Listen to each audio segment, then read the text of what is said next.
কি হচ্ছে এখন? হ্যাঁ, এই যে এখানে ঠাকুরের ঘরটা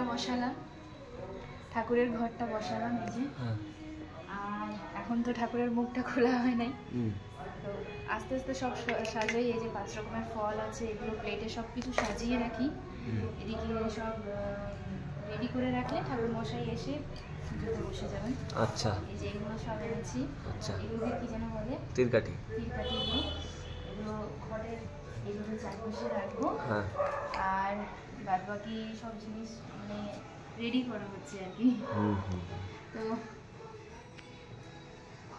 সব গোছানো হয়ে গেছে তো?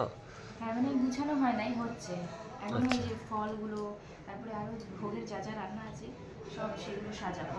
আচ্ছা, এখন হচ্ছে। আচ্ছা। এই পিল কাঠি লাগাবো তো হ্যাঁ, 4 সাইডে। হ্যাঁ, তার সাথে পরে লাগাবো, ঠাকুমার সাথে লাগাতে। না, এটা আমাদেরই করতে হবে এইভাবে করে।